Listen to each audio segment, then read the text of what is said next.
In a world where the mysteries of the Bible remain hidden and untouched by the eyes of men, there exists a story so profound, so extraordinary, that it challenges our very understanding of life and death. One man, chosen by God, did not experience death, defying the natural law of biology. How is this possible? Was it because he walked so intimately with the Creator, so deeply connected to the divine, that death had no claim over him? But here's the most perplexing question of all. If this man was so righteous, so close to God, then why was his book, the very words he received, kept hidden from the modern-day Bible? Why was his powerful message and divine revelation excluded from the sacred texts that we hold today?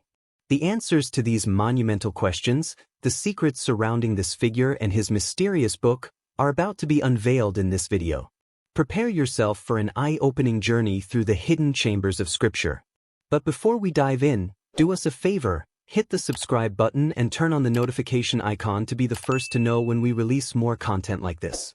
Don't miss out on these incredible revelations, stay updated and stay connected. Now, let's uncover the epic truth behind the book of Enoch and the man who walked with God. As humanity delved deeper into the mysteries contained within the ancient texts, the book of Enoch's resurgence sparked not only spiritual awakening but also questions that reverberated through the corridors of religious history. The sheer profundity of its revelations, the detailed accounts of the fallen angels, the nephilim, and the cosmic judgment that awaited the corrupt, posed a challenge to the theological order that had long governed the interpretation of Scripture. And so, one question echoed louder than any other. Why was the book of Enoch removed from the modern Bible? The mysterious man who walked with God. Long before the great flood swallowed the world in judgment, before Noah found favor in the eyes of the Lord, there existed a man whose life has puzzled scholars, mystics, and the faithful for millennia. His name was Enoch, a name that echoes across the ancient scriptures with reverence and awe, a name cloaked in mystery, his story mostly veiled, as though heaven itself had chosen to keep him hidden from plain sight. Enoch was not born into a righteous world. He came into existence in an age of growing rebellion. Humanity, once molded by the very hands of God, was drifting away from its divine origin. Cities were rising, but so were altars to false gods. Shadows stretched across the earth as the children of Adam multiplied, yet their hearts became distant from their Creator. Violence and corruption spread like wildfire, and the spiritual decay was more suffocating than the dust storms that swept the barren plains.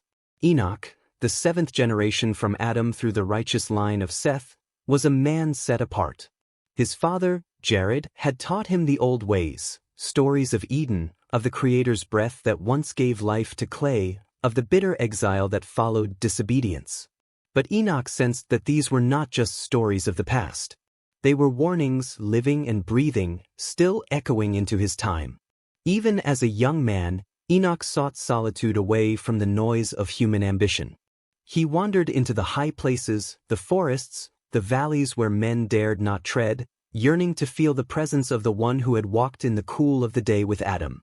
His prayers were not mere recitations. They were cries from the depths of a soul hungry for the eternal.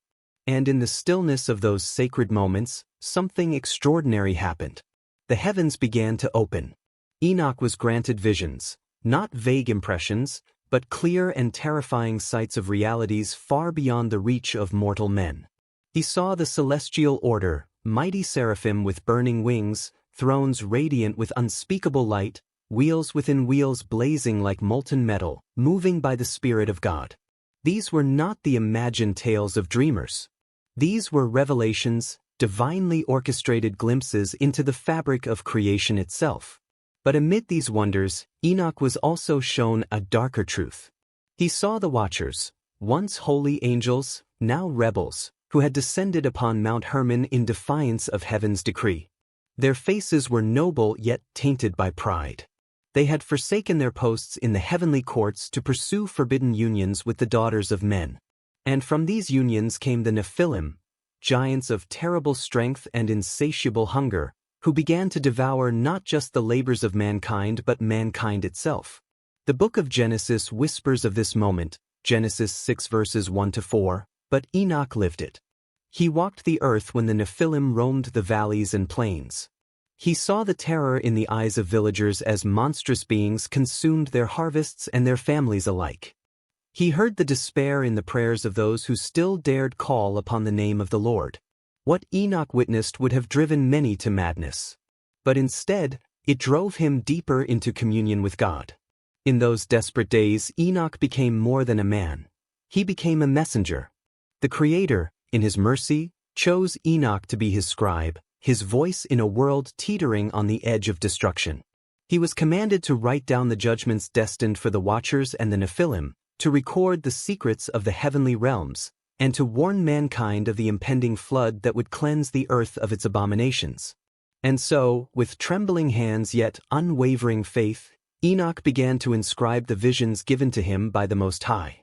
These writings would one day be known as the Book of Enoch, a text so profound, so revealing, that it would be hidden away for generations, lest its truths shake the foundations of worldly power. Enoch's days were unlike those of any other man. He no longer lived bound by the rhythms of the earth. It was as though time itself bent around him, as though the breath of eternity whispered constantly in his ears. He would walk with men and speak of heavenly things, then vanish for days or weeks into the wild, returning with eyes alight with divine fire. People began to whisper, was Enoch a prophet? A madman? Or something more? Some feared him, others revered him. But all who encountered him sensed that he bore the weight of truths too great for mortal minds to contain. Yet Enoch's journey had only begun. The first visions of the Watchers. If there was ever a moment when the heavens themselves seemed to lean closer to the earth, it was in the days when Enoch's visions first began. Though Enoch had long pondered the mysteries of creation, nothing could have prepared him for the revelations that would unfold before his very eyes. These were not ordinary dreams, nor the figments of an overactive mind. They were visitations, divine interruptions that tore through the fabric of reality and beckoned Enoch into realms few mortals had ever glimpsed. It began one quiet night beneath a canopy of restless stars. Enoch, as was his custom, had wandered far from the encampments of men. He sought solitude in the wilderness, away from the noise of human ambition.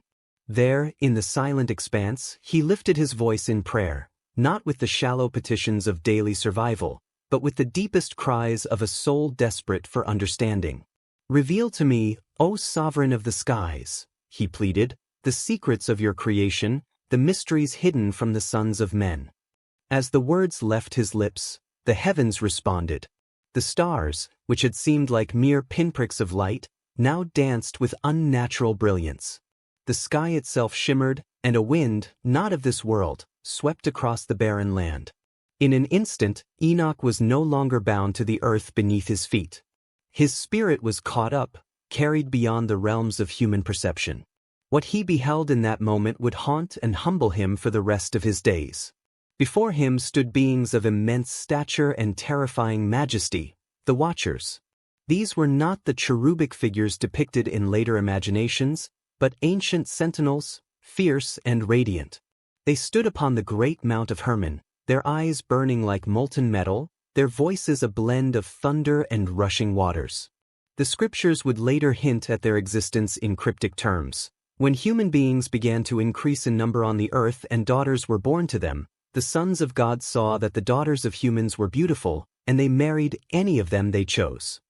Genesis 6 verses 1-2. But what the brief verses conceal, Enoch's visions unveiled in terrible detail. The Watchers had descended from their celestial stations, lured by the beauty of mortal women. In their rebellion, they transgressed the boundaries set by the Most High, intertwining their fates with humanity.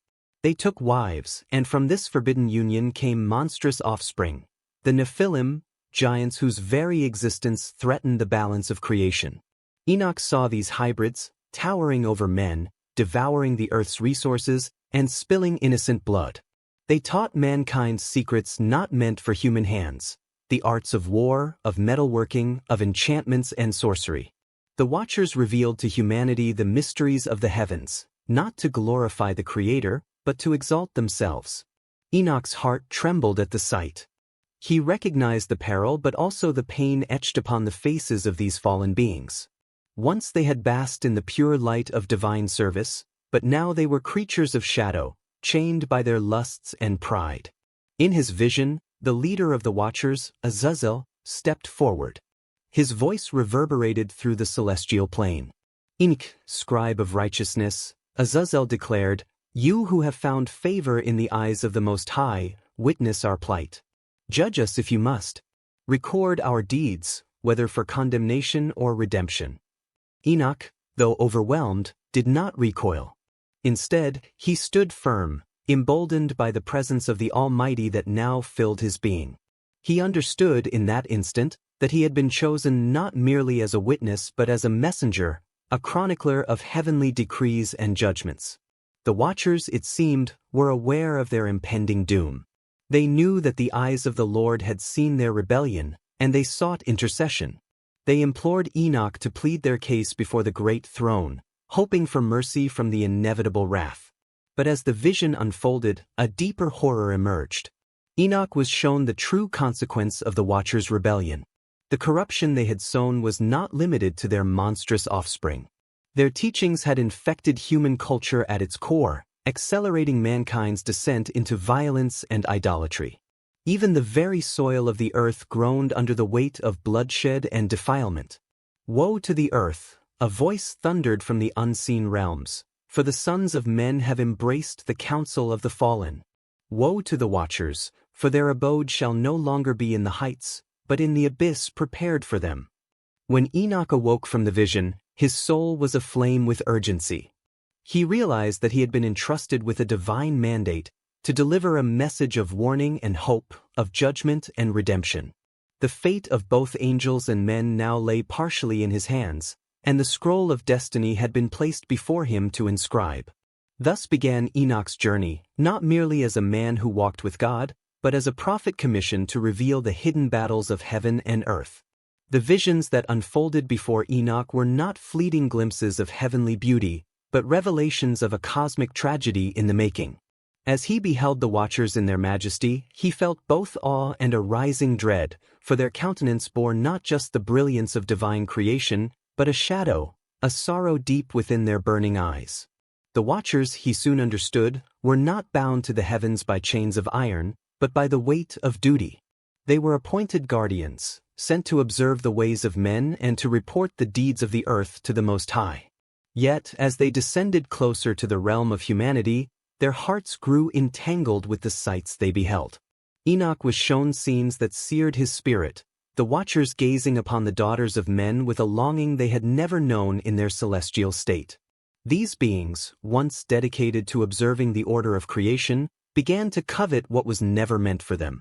Their desires kindled a rebellion, subtle at first, like the gentle whisper of a rising storm, but soon it would rage into a tempest of cosmic consequence.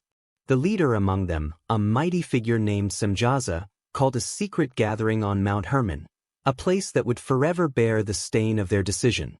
There, amid the towering peaks and misty heights, the Watchers bound themselves with an unbreakable oath, vowing to take wives from among the daughters of men and to share with humanity the forbidden knowledge of heaven.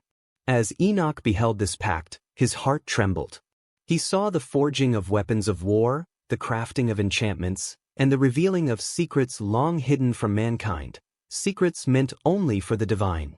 The Watchers taught men the art of metalworking, of making swords and shields, of beautifying the body with paints and adornments, and of reading the stars not for worship of the Creator, but for manipulation of fate.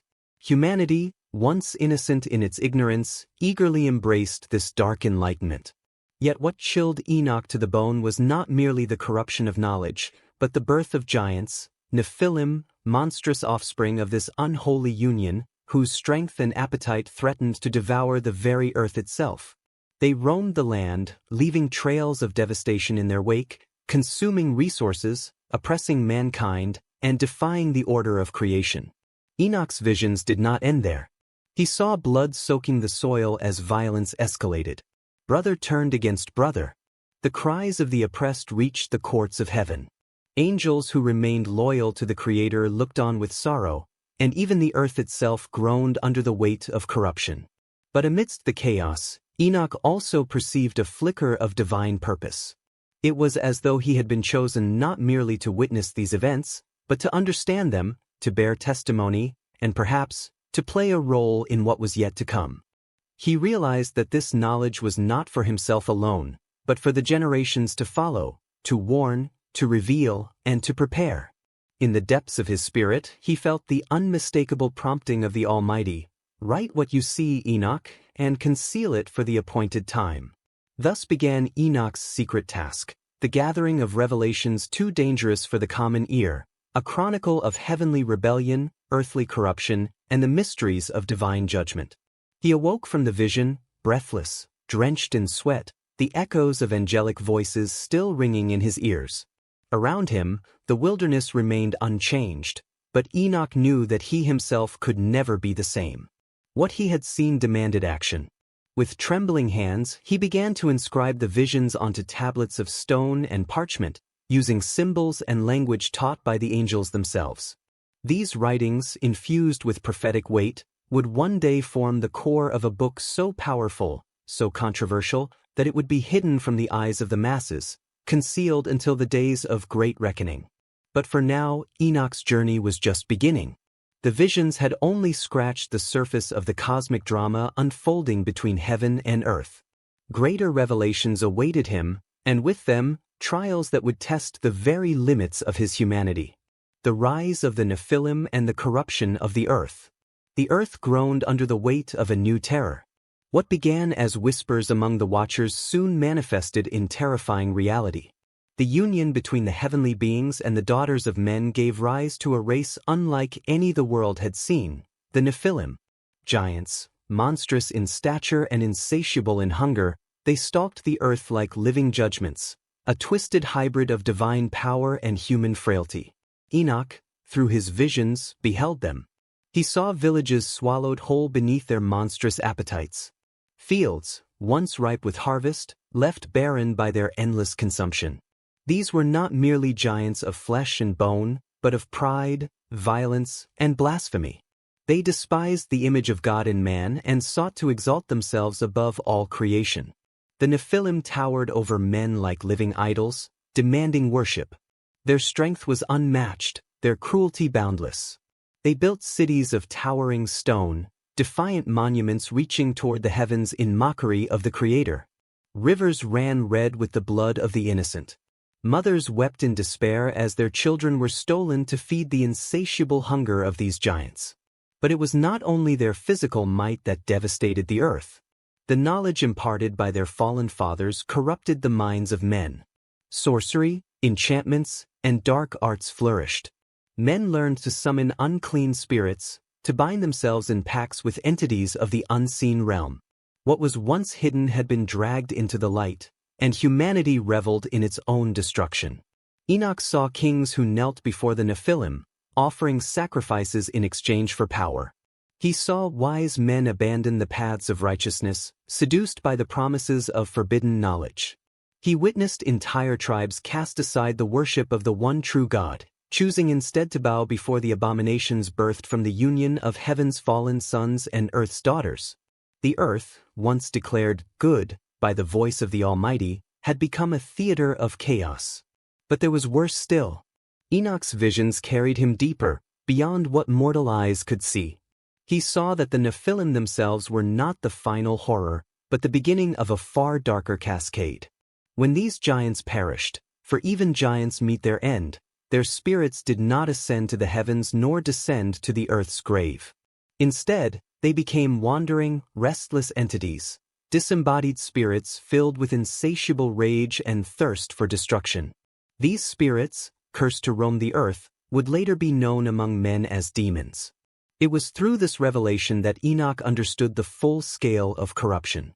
Not only had the physical world been defiled, but the spiritual realms had been polluted beyond imagining. The offspring of rebellion had birthed an unending cycle of defilement. And amidst all of this, the Watchers who had once descended as custodians of man's welfare now stood shackled by their own transgressions. They watched helplessly as their progeny ravaged the earth. Their glory had turned to shame, their wisdom to madness. Enoch, grieved beyond words, fell upon his face in his vision and wept. But the voice of the Most High thundered in his spirit, "Rise, Son of Man, for you are chosen to witness these things. Write them, record them for the generations yet to come. For though the earth be consumed by iniquity, my justice shall not sleep forever." Trembling, Enoch rose. He knew now that his calling was not merely to walk with God in private devotion but to stand as a herald, a witness to the tragedy of heaven's rebellion and earth's corruption. And so he began to write. He wrote not on scrolls of common parchment, but upon tablets of stone, upon walls of caves, upon every surface that could bear testimony to the truth. He wrote of the watchers, of the nephilim, and of the encroaching flood of wickedness that would soon demand divine intervention. But even as he wrote, Enoch felt a greater burden stirring within him, a revelation yet to come. For this was not merely the story of fallen angels and monstrous offspring, it was a deeper mystery still. Why had heaven allowed these visions? Why had the secrets of the Watchers been permitted to seep into human history? And why, above all, was Enoch chosen to see it? Thus ended the chapter of the Nephilim's rise, but in the shadows of prophecy, a greater storm was gathering. Enoch's journey had only just begun. The cries of the earth ascended into the heavens like a bitter incense. The blood of the innocent cried out from the soil, and the corruption of creation pierced the firmament. In the midst of this unfolding calamity, Enoch, the man who walked with God, found himself chosen for a task unlike any ever given to a mortal. It began as a stillness that settled upon him during one of his solitary prayers. The wind ceased, the birds silenced their songs, and even the restless earth seemed to hold its breath. In that moment, the veil between the physical and the spiritual was torn open. Enoch's eyes were lifted beyond the horizon of human sight, and he beheld the radiant presence of mighty angels descending from the heavens. They were not like the Watchers who had fallen, corrupted by lust and pride. These were holy messengers, their faces fierce with the fire of divine purpose, their robes gleaming with the purity of heaven's light. Leading them was an angel of immense authority, whom Enoch later recorded as Uriel, the flame of God. Enoch, son of Jared, the angel declared, his voice like thunder rolling across the mountains, "The Most High has seen your righteousness in the midst of a wicked generation. He has chosen you to witness that which is hidden from all flesh, to be the scribe of the eternal, and to proclaim judgment upon the rebellious." Enoch, trembling yet emboldened by a divine strength, bowed low. "I am but dust and ash," he replied, his voice quaking. "How shall a mortal behold the secrets of the Almighty?" But the angel Uriel extended his hand, and in an instant, Enoch felt the limitations of mortality loosen their grip. His spirit was lifted from the confines of earth, and he ascended through realms beyond human comprehension. Through his eyes, now opened to the fullness of creation, Enoch saw the great storehouses of the winds, the treasuries of the snow and hail, prepared for the day of divine retribution. He beheld the foundations of the earth, set upon pillars by the command of the Most High. He saw the movements of the stars, each governed by its appointed angel, their courses set with mathematical precision that testified to the wisdom of their Creator. But then, as they ascended further, Enoch was brought to a place of dreadful awe, the prison of the rebellious Watchers. Bound in chains of unquenchable fire, the fallen sons of heaven writhed in torment beneath mountains of burning stone. Their eyes, once bright with heavenly light, were now darkened with despair. Enoch heard their cries for mercy, but the decree from the throne was clear. Their judgment was sealed until the great day of reckoning. "Write what you see," Uriel instructed him. "Record it in the scroll of remembrance, that it may bear witness to all generations." And so Enoch became not just a seer, but a scribe of divine mysteries. He documented the names of the rebellious Watchers, the hierarchy of heaven, the secrets of creation, and the fate of both angels and men. He wrote of the impending flood that would cleanse the earth, a cataclysm prepared to wash away the corruption of the Nephilim. He detailed the coming of a righteous remnant, a generation who would walk in the ways of God and restore the broken covenant. But even as he recorded these revelations, Enoch sensed a heavier burden growing upon him. He realized that what he wrote was not for his generation alone, but for ages yet unborn, a warning and a testimony that would echo through the corridors of time. There was, however, a shadow looming over his divine assignment. For as he inscribed the mysteries of heaven, he perceived that these writings carried a dangerous weight. They contained truths so profound and terrible that, in the wrong hands, they could unleash chaos upon the earth once more. Yet the Most High commanded him to write, not to seal away knowledge, but to preserve it for the appointed time. What Enoch did not yet realize was that forces already stirred among the sons of men who feared the light of truth his scrolls would reveal. Powers both seen and unseen plotted to conceal his writings, to bury them beneath layers of time and dust. But that part of the story, the mystery of the hidden book, was yet to unfold. For now Enoch's journey was far from over. The holy angels led him higher still, into the very chambers of heaven itself. There, in the radiant presence of the Ancient of Days, Enoch would receive the greatest revelation of all, the fate of humanity and the coming of the Son of Man, the promised Redeemer who would crush the serpent's head and restore creation to its intended glory. As Enoch continued to walk among the fiery corridors of the heavenly realms, he was ushered into a place of unspeakable grandeur. The air was thick with a weight of holiness that pressed upon him like a living presence. Before him stretched a great assembly, the council of the holy ones. Thrones of splendor, carved from the very essence of light, were set in a vast circle, and upon them sat the elders of heaven, radiant and fearsome. Their eyes, like blazing suns, beheld all things from the dawn of creation to the corruption of the earth. Their voices, when they spoke, were like many waters, their decrees final and irrevocable. In the center of this great council stood the archangels, Michael, Raphael, Gabriel, and Uriel. Behind them, legions of angelic hosts stood in solemn ranks, their armor reflecting the glory of the one seated upon the throne of thrones.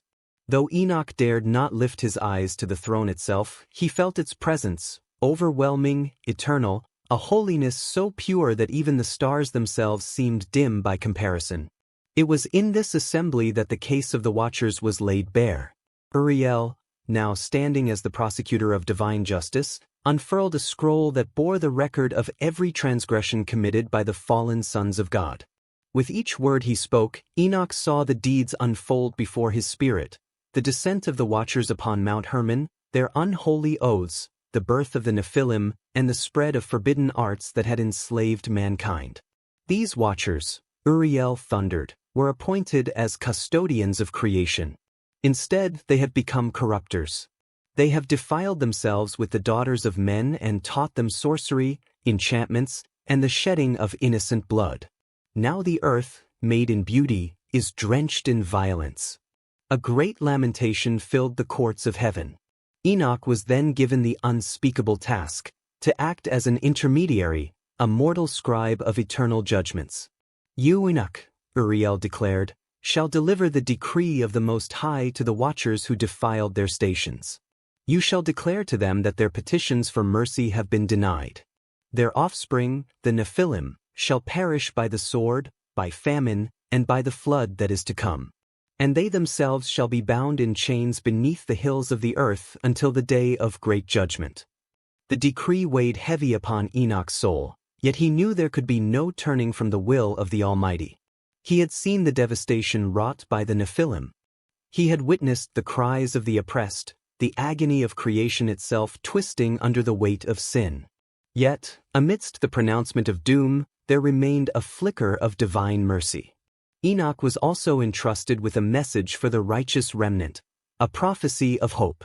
Though the earth would be purged by waters of judgment, a seed of salvation would be preserved. From this remnant, a new covenant would arise, and from that covenant, redemption for all humanity. Before Enoch was dismissed from the heavenly council, the voice of the Most High resounded from the throne, a voice that made the foundations of heaven tremble. Write all that you have seen, Enoch, and preserve these words for the generations to come. For the knowledge of the watchers, their rebellion, and their judgment shall serve as a testimony forever. But these writings shall not be revealed to all, for the time is not yet fulfilled. A day shall come when the hidden books will be brought to light, but until then, they must be guarded. The The significance of these words burned into Enoch's heart. He did not yet understand the full weight of this command, but he obeyed without question. With his commission sealed, Enoch was returned to the earth, his countenance altered by the glory he had witnessed. Men who saw him thereafter beheld a man who had walked among the fires of heaven, and they trembled at his words. But his mission was not yet complete. The watchers awaited their judgment, and Enoch, chosen as the messenger of doom, would confront them face to face. The saga deepened. Enoch stood alone in a vast expanse of nothingness, the endless reaches of space stretching out before him like an abyss of unknown depth. The celestial realms, previously so familiar to him, seemed distant now, almost unreachable. Yet, within this solitude, he felt a strange pull, the pull of divine purpose. From beyond the stars, from beyond the boundaries of his understanding, the Most High called to him once more. Enoch. The voice was as gentle as a breeze but as overwhelming as 1,000 thunders. Come, and I will show you that which is hidden from the eyes of men. Come, and behold the mysteries of the heavens that have been sealed until the appointed time. With trembling hands, Enoch stepped forward, his feet barely touching the ground as he ascended into the vast unknown. As he moved, the very fabric of reality seemed to bend, twisting and warping as though the boundaries between the seen and unseen were becoming porous. He was taken higher, beyond the stars, until he reached a place where the light itself seemed to be born, a place where time had no hold.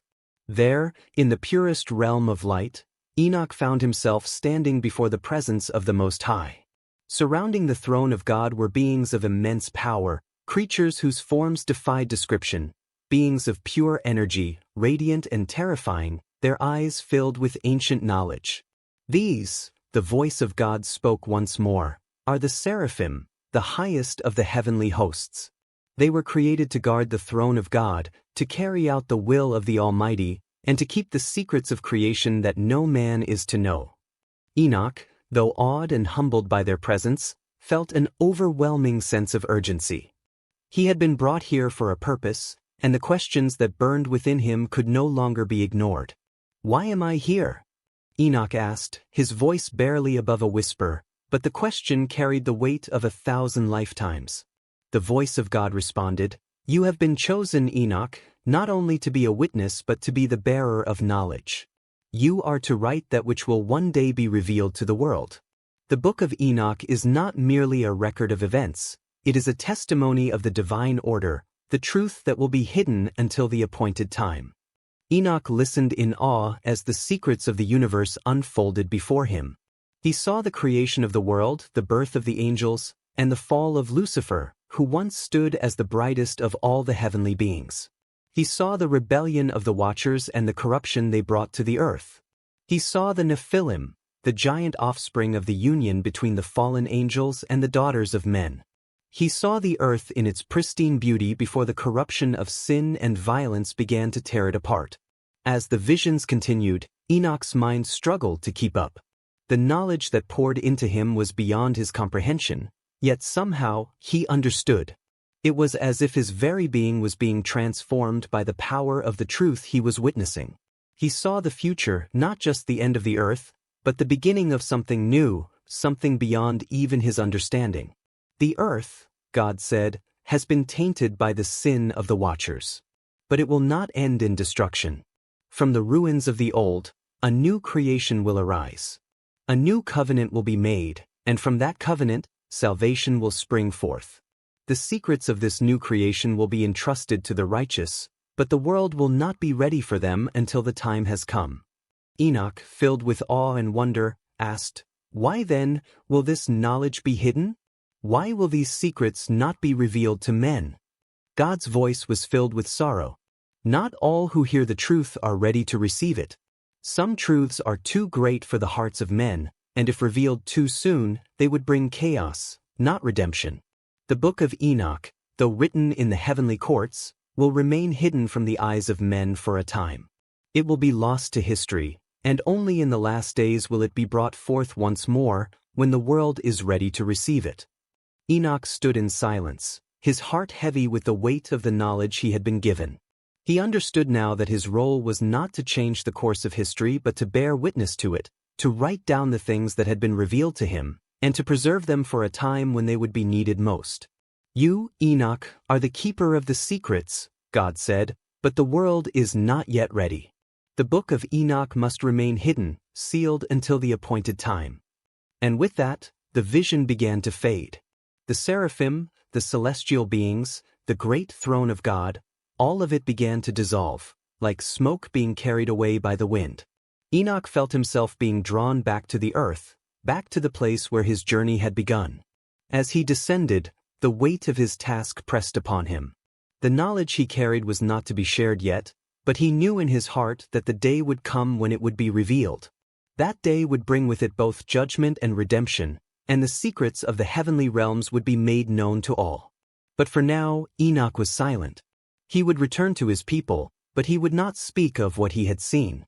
The book of Enoch would remain sealed, hidden from the world until the time was right. Enoch had returned to his home, his mind and soul overwhelmed with the celestial revelations he had received. The world around him seemed ordinary, mundane, as if the earth itself had not shared in the monumental experience he had undergone. Yet, in his heart, Enoch knew the truth, that he had been entrusted with knowledge that the heavens had hidden from the world for a time. The visions he had witnessed, the secrets of creation, the fall of the Watchers, and the future salvation of mankind were not meant to be revealed just yet. Enoch felt the burden of these truths pressing down upon him like a weight far too heavy for any man to bear. And yet, he understood that the time would come, a time when the world would be prepared to receive this knowledge. But not yet. He turned to the task before him, the writing of the book of Enoch. The words flowed through him like a divine stream, not of his own making but inspired by the very hand of God. It was a book like no other, filled with revelations about the heavens, the earth, and the mysteries of the divine will. But Enoch knew that he could not simply write it and leave it for the world to see. No, the book of Enoch would be a treasure hidden away, a secret entrusted to the righteous but sealed from the eyes of the wicked. The world was not ready for it, and to reveal its contents prematurely would bring about chaos, not understanding. As he wrote, Enoch could feel the weight of the words he was inscribing. The visions, the judgments, the prophecies, they were not for all to see. They were too powerful, too pure, and too dangerous to be laid bare before those whose hearts were not aligned with the divine will. The Watchers, those fallen angels who had corrupted the earth, were a testament to the dangers of knowledge when misused. They had received divine wisdom but had abused it, using it to seduce humanity into sin and rebellion. Their punishment was just, but it also served as a warning to all who would seek knowledge without wisdom. Enoch understood that knowledge was not inherently evil, but that it could be twisted and corrupted by the hearts of men. The book of Enoch would be hidden, sealed away in the heavenly realms, not because it was wicked, but because it was too sacred to be unleashed prematurely. The time would come, however, when it would be revealed, but not before the appointed hour. As Enoch finished writing the final words of the book, he placed the scrolls in a sacred chest, sealing them with the authority of God himself. He knew that this chest would be hidden from the world, protected by divine forces until the day of reckoning arrived. And so, the book of Enoch was sealed. The years passed, and the world continued on in its ignorance. The teachings of the Watchers faded into myth, and the knowledge of the divine mysteries was lost to the ages. Enoch's name, too, became a distant memory, a figure of legend rather than a living witness. But God had not forgotten. The book of Enoch, hidden away in the vaults of heaven, was waiting for its time to come. It was not meant to be a part of the canon of Scripture, not because it was unworthy, but because it was not yet the right moment for its full revelation. There were things in the book of Enoch that could not be understood without the fullness of time, the fulfillment of prophecy, and the awakening of the hearts of men. As the centuries passed, the book of Enoch was lost to history. It became a mystery, a puzzle that would intrigue scholars and theologians for millennia. The stories within it, the visions, the prophecies, the judgments, were relegated to the realm of the apocryphal, its words too dangerous to be widely circulated. But even as it faded from the world's collective memory, the book remained hidden, protected by divine forces until the day it would be brought forth again. And that day would come. For in the last days, the knowledge of the book of Enoch would be revealed once more. It would be a time of great upheaval, a time of judgment, but also a time of redemption. The world would finally be ready to receive the secrets that had been hidden away for so long. The book of Enoch would not be just a relic of the past but a key to understanding the mysteries of the end times. It would shed light on the cosmic battle between good and evil, the ultimate fate of the fallen angels, and the redemption of mankind. It would explain why the Watchers had fallen, why the Nephilim had come into being, and why the knowledge they had imparted had led to such destruction. The truth that had been hidden would be brought into the open, and the world would see it in all its terrifying beauty. The secrets of heaven would no longer be sealed, and the mysteries of the universe would be revealed in their fullness. The book of Enoch was not just a story of the past, it was a prophecy of the future, a map to the end of days. And so, it was hidden. It was sealed not because it was not worthy of being known, but because the world was not ready for it. The book of Enoch would wait until the appointed time, a time when the world would finally be able to understand the full weight of its message. The world had turned, and centuries passed, each generation building upon the last, until the appointed time came at last. The book of Enoch, though hidden for so long, had never truly been forgotten.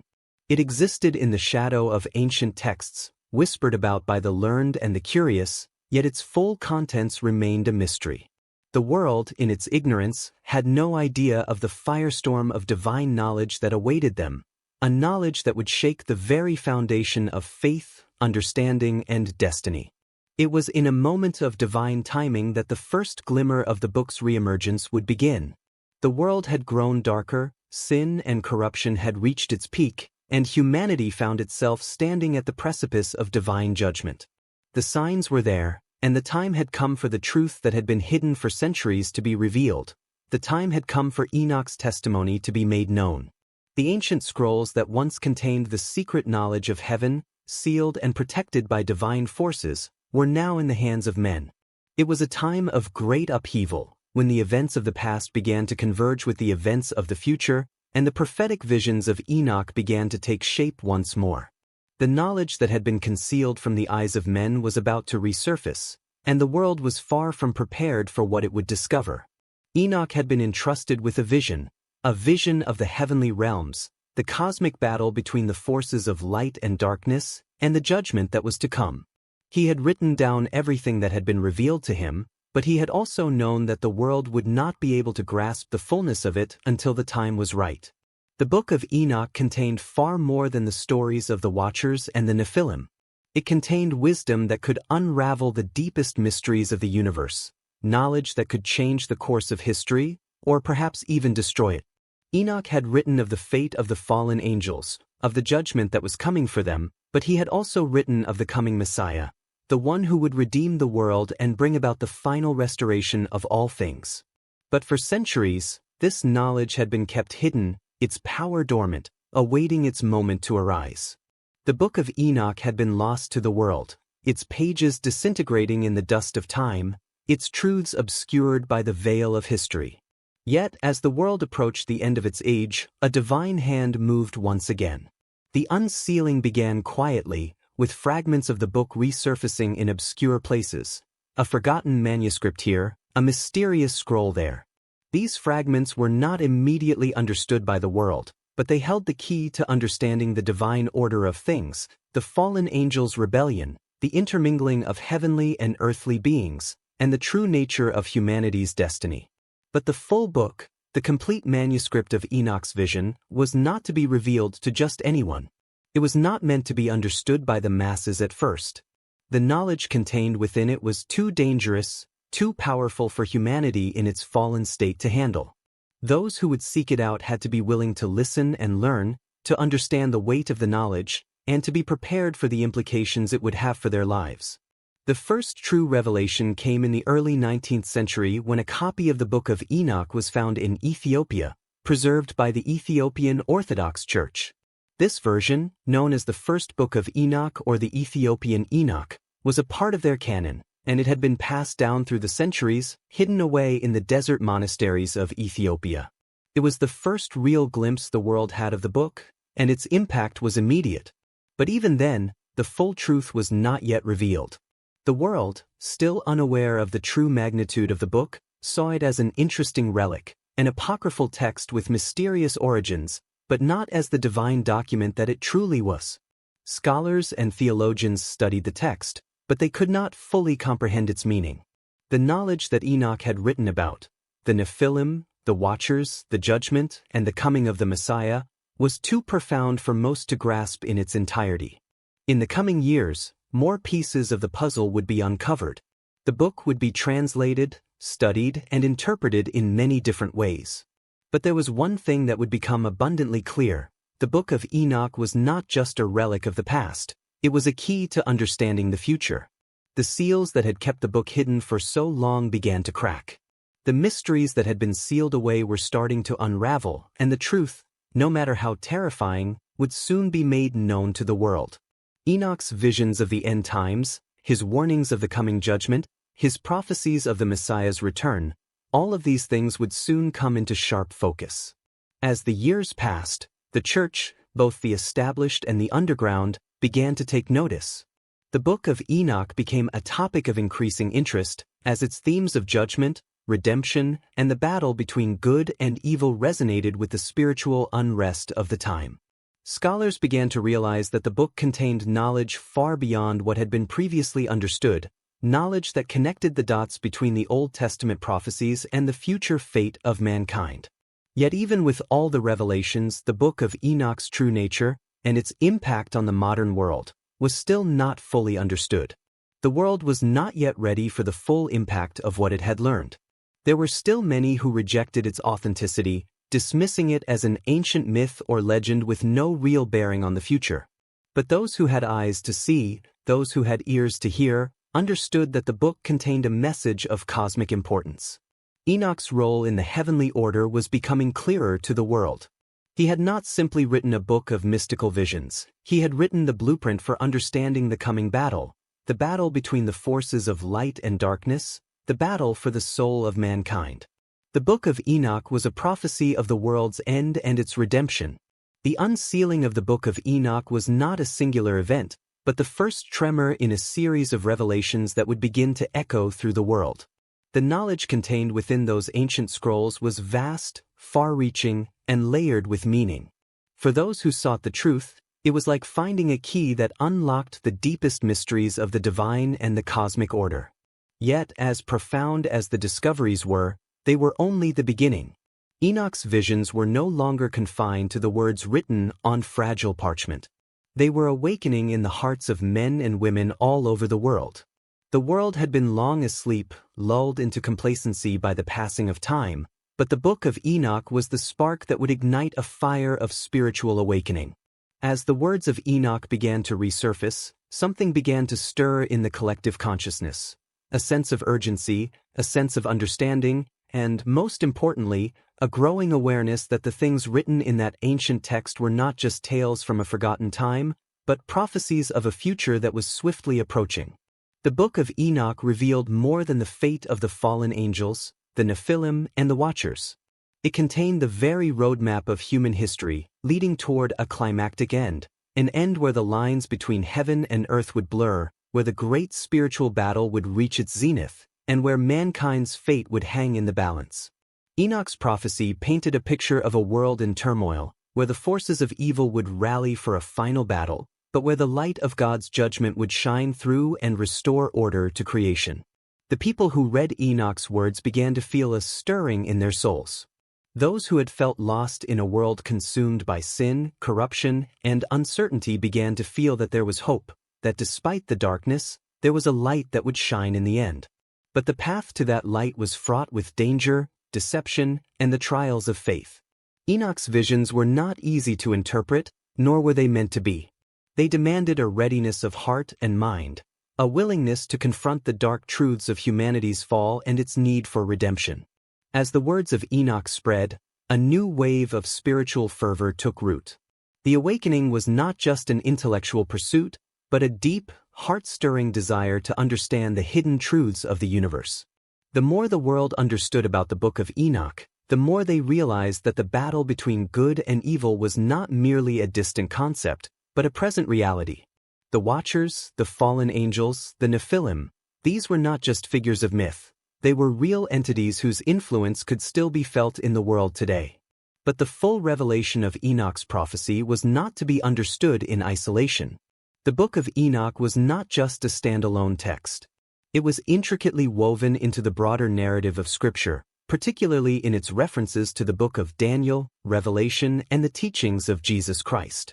The threads of prophecy began to intertwine, connecting Enoch's visions to the broader cosmic struggle unfolding in the heavens and on earth. The message of Enoch, in its fullness, was that humanity was on the brink of a new era, an era where the darkness of sin and the rebellion of the Watchers would meet their ultimate end. But before that could happen, mankind would have to face the consequences of their actions. They would have to confront the lies that had been sown into their hearts by the fallen angels, and they would have to choose between the path of light and the path of darkness. The awakening began to take form in different parts of the world. Some saw it as a spiritual revival, while others recognized it as the fulfillment of ancient prophecy. The message was clear: humanity had been given a chance to repent, to turn back to God, and to embrace the redemption that was offered through Jesus Christ. But the clock was ticking. The time of reckoning was drawing near. The followers of Enoch's teachings found themselves emboldened, filled with a sense of purpose and urgency. They understood that the Book of Enoch was not just a record of the past, but a blueprint for the future. The revelations contained within it would guide them through the final days of the Earth's history, just as they had guided Enoch through the turbulent times of his own age. And as the world continued to shift, as global tensions escalated, and as natural disasters and signs in the heavens grew more frequent, many began to see that the visions of Enoch were not just allegories, but real warnings of what was to come. The book had foretold a time when the Nephilim, the offspring of the fallen angels, would return to the earth, their corrupting influence once again infecting humanity. It had spoken of the rebellion of the Watchers, the judgment of the wicked, and the restoration of the righteous. And now, it seemed, the world was standing on the precipice of those events. The unsealing of the Book of Enoch had ignited a firestorm of spiritual awakening, but it had also sparked confusion, fear, and resistance. Many in power were unwilling to acknowledge the significance of the book. Its revelations challenged the established norms of religious doctrine and undermined the structures of authority that had been in place for centuries. Some rejected it outright, seeing it as heresy, while others embraced it but struggled to comprehend its full meaning. In the midst of this turmoil, one thing was certain: the world had been changed forever. The veil had been lifted, and the divine truths that had been hidden for so long were now available to all who sought them. The Book of Enoch had not been written just to be hidden away. It had been written for a purpose. The time for that purpose to be fulfilled had come. Enoch's prophecy was unfolding before their eyes. The battle between light and darkness, good and evil, was not a distant event but a present reality. The forces of evil were mobilizing, and the forces of good were preparing for the final confrontation. The time of judgment was near, and the Book of Enoch was the key to understanding what was to come. As the world awoke to the message of the Book of Enoch, they found themselves standing at the threshold of something far greater than they had ever imagined. The awakening was not just the rediscovery of an ancient text, it was the beginning of the end of the age. The clock was ticking, and the final act in the cosmic drama was about to begin. The hidden word, why the Book of Enoch was removed. As humanity delved deeper into the mysteries contained within the ancient texts, the Book of Enoch's resurgence sparked not only spiritual awakening but also questions that reverberated through the corridors of religious history. The sheer profundity of its revelations, the detailed accounts of the fallen angels, the Nephilim, and the cosmic judgment that awaited the corrupt, posed a challenge to the theological order that had long governed the interpretation of Scripture. And so, one question echoed louder than any other: why was the Book of Enoch removed from the modern Bible? The answer is not as simple as an isolated decision by a council or a singular event in time. Rather, it is woven into the fabric of religious and historical tensions, theological disagreements, and the political maneuverings of those in power. The removal of the Book of Enoch is not just an academic or theological issue, it is a deeply spiritual one, involving a clash between what was once understood as divine revelation and the shaping of a more controlled, institutionalized faith. To understand why the Book of Enoch was excluded from the Bible, we must first turn the pages of history, back to the early centuries of Christianity and the formation of the canon, the collection of texts deemed authoritative and sacred. The canonization process of the Bible did not happen overnight. It took centuries of debate, discussions, and deliberations. The question of which books should be included was influenced by factors far beyond theological accuracy. The early church and the Book of Enoch. The early Christian church was not monolithic. There were numerous factions with various beliefs, practices, and writings circulating across the ancient world. Some of the earliest Christian writings, such as the Epistle of Jude, contained references to Enoch, suggesting that the Book of Enoch was highly regarded by early Christians. Jude 1 verses 14 to 15 directly quotes from the Book of Enoch, confirming that the text was known and accepted among certain early Christian communities. However, as the church began to solidify its doctrines and establish orthodoxy, certain ideas became viewed as too dangerous, too controversial, or too different from the emerging mainstream Christian teachings. The teachings of the Book of Enoch, with its intricate depictions of fallen angels and their interference with humanity, were seen as too radical for those who were shaping the early Christian narrative. It was during the 3rd and 4th centuries, particularly with the rise of Constantine and the establishment of Christianity as the state religion of the Roman Empire, that the formalization of the biblical canon began. The councils of Hippo, 393 AD, and Carthage, 397 AD, played a significant role in determining which books were considered part of the Christian Bible. These councils, however, were not just theological bodies but also political entities, concerned with consolidating power and ensuring unity within the empire. In this environment of theological consolidation, books that threatened to destabilize the emerging orthodox teachings, particularly those with a more apocalyptic tone or those that contradicted the narratives of salvation and redemption in the New Testament, were pushed aside. The Book of Enoch, with its vivid imagery of angelic rebellion and the judgment of the fallen ones, did not fit comfortably within the emerging framework of a faith that sought to emphasize the salvation of humanity through Christ alone. Theological tensions and the exclusion of Enoch. The theological conflict at the heart of the removal of the Book of Enoch was not just about its apocalyptic visions, but about its depiction of the divine hierarchy and the role of angels in the cosmic battle. The Book of Enoch gave great prominence to the actions of angels, particularly the Watchers, who descended to earth and corrupted humanity. This emphasis on angelic influence and rebellion raised uncomfortable questions about the limits of divine authority and the nature of sin, questions that the early church leaders were not prepared to answer in a way that would align with their broader theological agenda. The figure of Enoch himself was also a point of contention. In many ways, Enoch was portrayed as a bridge between heaven and earth, a human who walked with God and was taken into the heavens without experiencing death. This elevated status was a challenge to the Christian understanding of the uniqueness of Christ.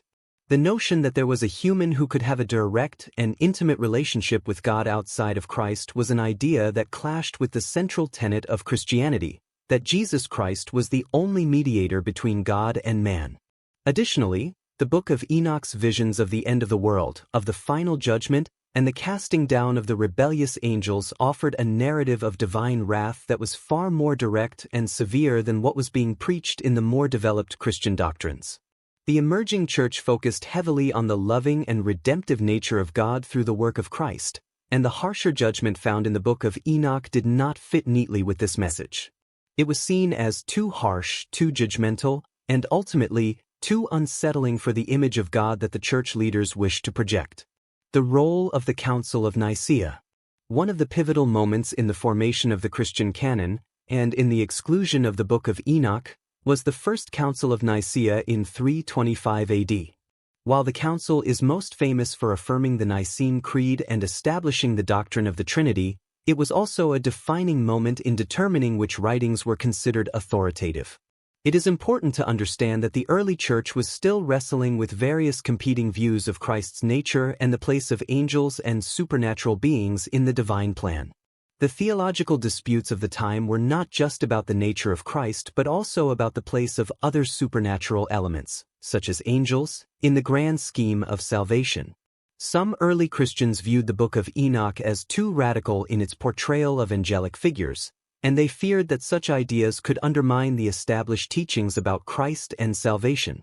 The Council of Nicaea, in its desire to establish a unified theological stance, likely considered the Book of Enoch too much of a threat to the emerging orthodoxy and decided that it would not be included in the Christian canon. The decline of Enoch's influence. With the exclusion of the Book of Enoch from the canon, its influence began to wane, particularly in Western Christianity. The manuscript copies of the text became scarce, and its teachings slowly faded into obscurity. However, the book was not entirely forgotten. It remained in circulation in certain parts of the Christian world, particularly in Ethiopia, where it was preserved in the Ethiopian Orthodox Church's canon of Scripture. In fact, the Book of Enoch remained in the Ethiopian Church's Bible for centuries, even as other Christian traditions moved away from it. Despite its exclusion from the canonical Bible, the Book of Enoch never fully disappeared. It continued to circulate in various forms, influencing apocalyptic literature, Gnostic texts, and even later Christian mysticism. And today, with the resurgence of interest in ancient texts, the Book of Enoch has regained attention, once again sparking questions about why it was hidden for so long. The unveiling of Enoch's message. The question remains, why was the Book of Enoch hidden?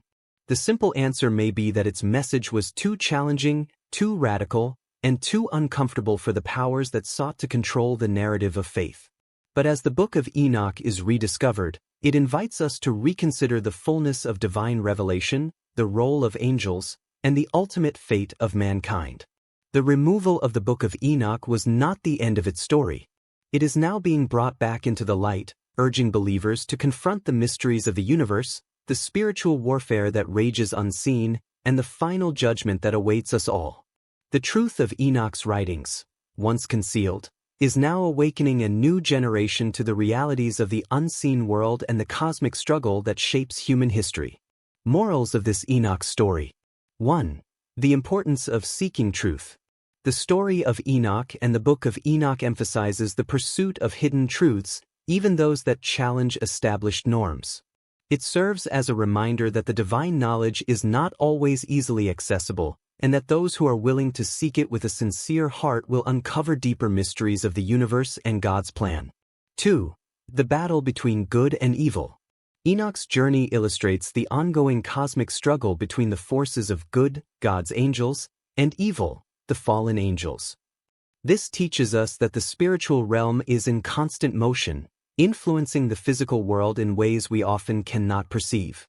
It urges us to stay vigilant, fight against the forces of darkness, and remain faithful to God's will. 3. The consequences of corruption and disobedience. The fall of the Watchers and the corruption they brought to humanity serves as a sobering lesson about the dangers of disobedience and pride.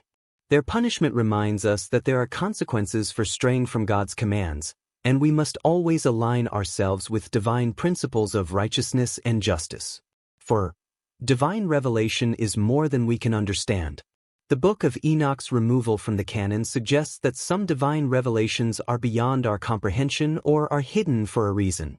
The morals here are to humble ourselves before God, acknowledging that He holds knowledge that we may not be ready to receive or fully understand.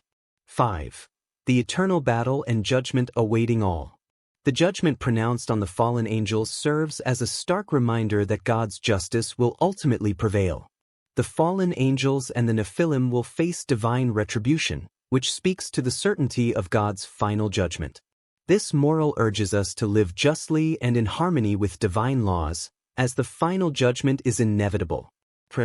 Heavenly Father, we come before you, deeply humbled by the mysteries you have shared with us. Like Enoch, we seek to walk with you in righteousness and truth.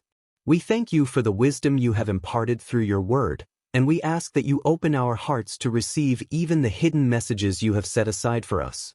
May we be vigilant in our spiritual journey, recognizing the forces at play in the unseen world, and striving to remain faithful to you in every moment. Grant us the courage to confront evil in all its forms, and help us to align our lives with your divine will. We pray for strength to resist the temptation to follow the corrupting ways of the fallen, and that we may be counted worthy of your final judgment when it comes. We also pray that you would use this message to reach those who are in need of your truth. May those who hear this story be inspired to seek you more deeply, to uncover the hidden things you have for them, and to live according to your righteous path. In Jesus' name we pray. If you have been inspired by this epic and powerful message, I encourage you to take a moment to subscribe to my channel. Don't forget to turn on the notification bell so you won't miss out on any future revelations and teachings. Share this video with anyone you believe is in need of its profound insights. Together, let's spread this truth and encourage others to uncover the hidden wisdom of the divine. Your support in sharing and subscribing helps grow this community, bringing more souls to the light. Thank you for being a part of this journey.